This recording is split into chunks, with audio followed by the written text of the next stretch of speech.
Halo,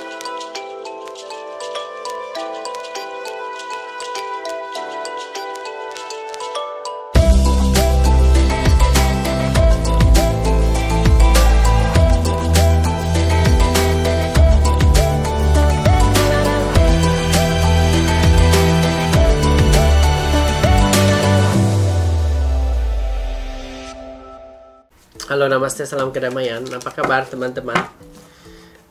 Scorpio.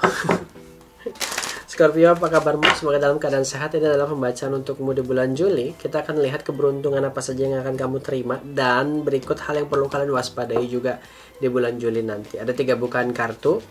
Energinya akan kita baca dulu. Habis itu 3 bukaan kartu untuk merepresentasikan keberuntungan, dan 3 bukaan kartu untuk merepresentasikan kesialan atau hal-hal yang harus kalian waspadai di bulan Juli. Well, sebelum masuk dalam pembacaannya, aku mau memperkenalkan ritual oil dari Shamanic Healer, which is aku sendiri. Ini adalah seduction oil, memiliki energi pengasihan. Kalian bisa gunakan ini untuk menggoda, menundukkan, Makanya ini ngomongin tentang bagaimana kalian mengikat seseorang. Ini seduction oil, seduction, jadi dia energi seduction, nakal-nakal gitu-gitu ya. Ini diritualkan khusus dengan waktu tertentu dan dengan teknik shamanik ya. And then ada root opener, tinggal dipergunakan saja. Root opener ini akan membuka sumbatan-sumbatan yang ada di dalam hidupmu, sehingga hidupmu akan mendapatkan jalan yang termudah dalam karir dan semua aspek dalam hidupmu. And ini ada kartu banish, bukan kartu. Ini ada minyak banishing untuk membersihkan energi negatif, dan guna-guna telur santet ini bisa digunakan, dan dia akan membersihkan energi itu. Money drawing, energi pelarisan, menarik uang dari segala arah, bisa dipergunakan di dalam bisnis atau ditaruh di dalam uang dan uangnya masukin di dompet. Attract client dipergunakan untuk menarik klien untuk kalian profesional di luar sana. Oke? Yang terakhir ada extreme luck untuk menarik keberuntungan kalau kalian atlet, atau kalau kalian ini memang membutuhkan keberuntungan dalam hidup, maka extreme luck ini dipergunakan. Oke. Sekarang kita langsung masuk dalam pembacaannya. Kita akan buka 3 bukaan kartu yang merepresentasikan 3 energi Scorpio ya. Misalnya dalam 3 kartu itu semua energinya masuk di dalam dirimu, mungkin pembacaan ini resonate buat dirimu. Atau cuma 1 kartu aja ya, mungkin dalam pembacaannya juga ada yang resonate gitu. Kak, nggak ada kak, energiku nggak terlihat di dalam kartumu. Oh, berarti kamu bisa simak saja pembacaan ini, mungkin ada pesan dari semesta yang ingin disampaikan untuk dirimu. Oke? 3 bukaan kartu. Energy card untuk Scorpio apa? 5 of Swords, energi Scorpio pertama ada yang ngerasain duka, ada yang ngerasain konflik batin, ada yang ngerasa kecewa, ada yang mourning, kayak sedang berduka gitu atas kehilangan sesuatu. Apakah ini energimu? Energi kedua adalah energi keberuntungan, ngerasa sangat beruntung di dalam kehidupannya, lagi dapatin uang nomplok, rezeki nomplok, pekerjaan baru, jadi hidupnya seakan-akan berubah dalam 1 malam. Ngerasa banget beruntungnya. Apakah ini energimu? Energi ketiga, kita punya the temperance, tenang, damai, di tahap yang sedang bersyukur, di tahap yang sedang enjoy dengan hidupnya. Apakah ini energimu? Dalam ketiga kartu ini mungkin ada energi yang nyangkut denganmu. Mungkin kalau kartunya ada yang nyangkut dengan energimu, mungkin pembacaan ini bakal cocok dengan dirimu. Oke, kalau nggak ada yang resonate dalam energi ini ya, kamu bisa simak saja pembacaannya. Kita lihat 3 kartu yang merepresentasikan keberuntungan orang-orang Scorpio. Yang pertama, aku punya 4 of Swords. Ada kesehatan. Ada masa-masa di mana kita akan menyembuhkan diri kita di bulan Juli. Orang-orang Scorpio bakal punya waktu banyak untuk istirahat. Bakal punya kesembuhan batin, punya fisik, jiwa, dan raga yang kuat. Ada banyak ketenangan, kedamaian secara aspek spiritual dan fisikal. Ada momen-momen di mana di bulan Juli ini menjadi bulan yang sangat tenang, sangat menenangkan, sangat healing. Jadi aspek penyembuhan di bulan Juli untuk orang-orang Scorpio bakal dijanjikan. Kalau kalian ngerasa sakit di bulan-bulan lalu, maka di bulan-bulan ini kalian bakal mendapatkan kesehatan yang prima. Ya, Four of Swords juga menandakan adanya mungkin momen perubahan, momen-momen dimana semesta itu bakal ngasih kamu kayak keluar dari satu hal yang stuck.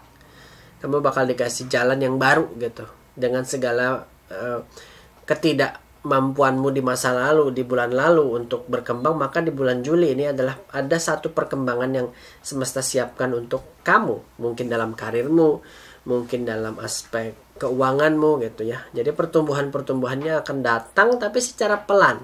Ini mengikuti bagaimana kamu bisa mengikuti ritme semesta. Jadi memang nggak perlu terburu-buru juga untuk melakukan perubahan gitu ya teman-teman. Di keberuntungan kedua adalah Five of Wands. Ini bisa saja Five of Wands sebenarnya bisa ngomongin tentang konflik, bisa saja ngomongin tentang ketegangan. Tapi kalau kita ngomongin tentang keberuntungan, maka aku baca dalam kartu Five of Wands ini energinya adalah kalian itu bakal menyelesaikan konflik lama yang terus-menerus terjadi. Ini bisa ngomongin tentang harta warisan. Ini bisa ngomongin tentang konflik-konflik perceraian, konflik-konflik dalam hubungan rumah tangga, yang mungkin hubungan kalian akan lebih erat dengan seseorang yang memang berkonflik. Jadi ada perdamaian atau kedamaian yang kamu akan buat di bulan Juli nanti terhadap dirimu sendiri, orang lain, orang terdekatmu, yang mungkin akan menjadikan hidupmu jauh lebih tenang di bulan Juli. Ya, kalau kita bisa memiliki kedamaian, dan mungkin kita bisa berdamai dengan keadaan, maka kayak batin kita tuh enak cari uangnya. Peluang-peluang itu datang, pikiran kita tuh plong, ngerti nggak sih? Jadi dua aspek ini bakal kalian dapatin secara keberuntungan. Dan aku rasa kalian tuh nggak akan sulit secara finansial di bulan Juli. Tapi kemungkinan di bulan Juli ini bakal ada pengeluaran-pengeluaran yang cukup besar. Karena menyelesaikan dan membuat kedamaian ini membutuhkan uang. Dan which is Nine of Cup ini menandakan kalian tuh punya uang, punya aspek-aspek pemenuhan, punya banyak keberlimpahan finansial yang semesta siapkan. So menurutku kalian harus banyak bersyukur ya, karena Nine of Cup ini ngomongin bagaimana semesta mempersiapkan sesuatu yang besar untukmu. Bisa saja gini, kamu tuh bakal dapetin hadiah dari orang di masa lalumu yang berkonflik juga. Kamu tuh bakal dapetin kejutan dari semesta yang mungkin kamu tuh gak sangka-sangka kamu dapetin ini. Kamu tuh gak akan nyangka dengan karir yang akan kamu dapatkan nih. Jadi bersiap-siaplah untuk kejutan yang datang. Bersiap-siaplah untuk hidup yang berubah. Bersiap-siaplah dengan tenangnya hidupmu tanpa ada yang mengganggumu dan dihilangkan semua masalah-masalah dalam hidupmu di bulan Juli. Aspek ketenangan dan aspek perdamaian tuh kamu dapatin, dan aspek finansial juga kamu dapatin. Dalam bisnis aku melihat ada pertumbuhan. Tapi di dalam pertumbuhannya pun mungkin kamu akan mengeliminasi orang-orang yang memanfaatkan bisnismu, yang membuatmu itu bisnismu tidak berkembang. Jadi ada warning juga dilihat dalam peruntunganmu. Ya. Kamu mungkin terlalu memperhatikan semuanya. Kamu terlalu mungkin micromanaging di dalam bisnismu. Jadi semesta mau kamu untuk tenang. Tapi mengambil keputusan, kamu lihat ada 1-2 orang yang red flag, maka cut. Gitu. Maka mungkin keberhasilan kamu akan dapatkan kalau kamu bisa menenangkan batinmu, menyelesaikan konflik yang ada. Paham ya sampai di sini maksudnya dan tujuannya? Dalam karir pun bukan konflik, tapi kayak kompetisi, which is kamu yang akan menangin. Nih, dalam karir ini mungkin akan ada tes, kompetisi,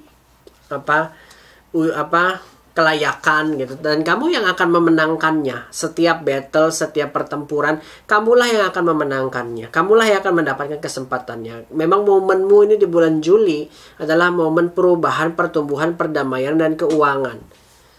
Aspek kesehatan juga mungkin akan masuk tuh. Punya uang, sehat jadinya.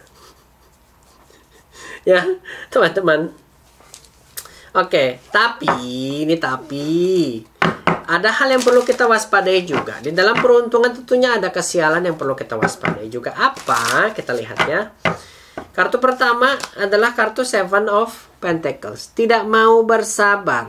dalam proses mengakibatkan kalian tuh terburu-buru.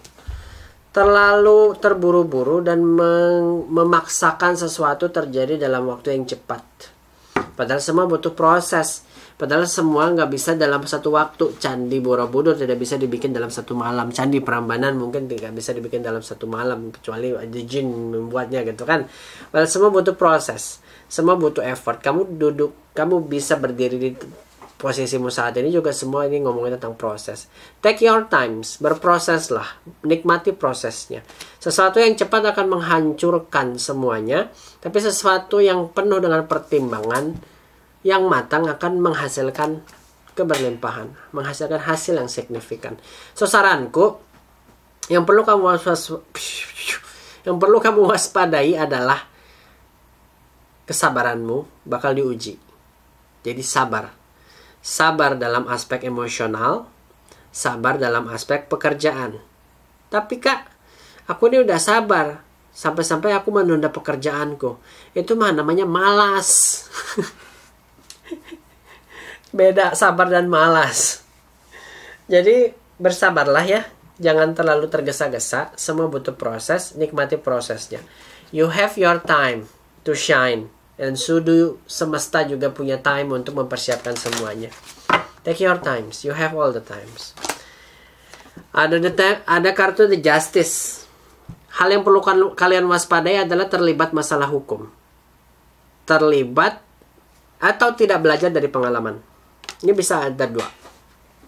Pertama, mungkin kalian akan terlibat masalah penipuan, penggelapan, manipulasi. Hal-hal yang sifatnya itu. Masalah-masalah yang hukum yang kamu nggak lakuin tapi kamu terlibat. Jadi hati-hati berteman, hati-hati berkawan gitu, hati-hati jangan sampai terjerumus. Karena kartu The Justice ini bisa saja memang kamu nggak ngelakuin tapi kamu bakal dikambing hitamkan gitu. Jadi hati-hati banget, semua harus pertimbangan yang matang. And then aspek kedua yang perlu kamu perhatikan di dalam kartu The Justice ini adalah tidak belajar dari kesalahan masa lalu. Jadi mengulangi kesalahan terus-menerus yang sama. Paham kan sampai di sini? Itulah yang perlu kamu pikirkan sedari sekarang. Kira-kira kok kenapa hidupku begini-begini terus? Kok aku dapat laki-laki yang selalu salah gitu? Kok aku selalu asik dipermainkan oleh perempuan? Kok gini terus, kok gini terus, kok gini terus? Ya, karena kamu nggak bisa move on dari hal itu. Kamu nggak bisa belajar untuk mencintai dirimu sendiri. Seakan-akan kebahagiaanmu berdasarkan itu. Padahal enggak. You create your own realitas. Cenah. Pertimbangkan semua dengan matang. Sabar. Ya. Hal yang perlu kalian waspadai berikutnya adalah Ace of Wands. Overconfident. Terlalu percaya diri. Terlalu menonjol, terlalu narsis, bisa membuat energi orang lain tidak nyaman dan tidak ada orang yang menginginkanmu di sekitar. Jadi saranku, santai-santai aja, seimbangin dirimu, perbaikin caramu berkomunikasi dan caramu bersikap terhadap sosialmu. Gak usah terlalu menonjol. Orang tahu Scorpio selalu menonjol. Apa yang ditonjolkan? Ya, jangan terlalu sombong, jangan terlalu mengontrol, jangan terlalu menonjol. Itu bisa saja menjadi annoying buat orang-orang sekitarmu. So, berteman yang sewajarnya, menjadi berkat untuk orang lain. Sabar, jangan dikit-dikit emosian. Sabar dalam mengerjakan suatu hal. Semua butuh momen, semua butuh waktu. Dan ini gak terjadi dalam satu malam. You know, like okay? Kartu terakhir. Ini adalah pesan dari semesta untuk Scorpio semua. Kita lihat kartu terakhir ada Ten of Wands. Kartu ini sebenarnya menandakan beban yang kamu pikul. Kalau kamu masih memikul beban dari masa lalumu, kamu masih menyimpan dendam dari seseorang, kamu membawanya seumur hidupmu dan kamu tidak akan bisa berkembang. Lepaskan apa yang membuatmu tidak bisa bertumbuh dan berkembang. Apa yang membuatmu tidak terbang, lepaskan. Sehingga sayapmu bisa mengepakkan dan kamu bisa terbang. Jangan menggenggam sesuatu terlalu besar, terlalu erat, yang justru bakal menahan kita untuk sukses. Forgive and forget is the key. Thank you. Namaste, salam kedamaian. Kalau kalian ngerasa pembacaan ini resonate buat kalian, kalian bisa klik like, subscribe, dan komen. Jangan lupa di check out ritual oilnya. Bye-bye from now.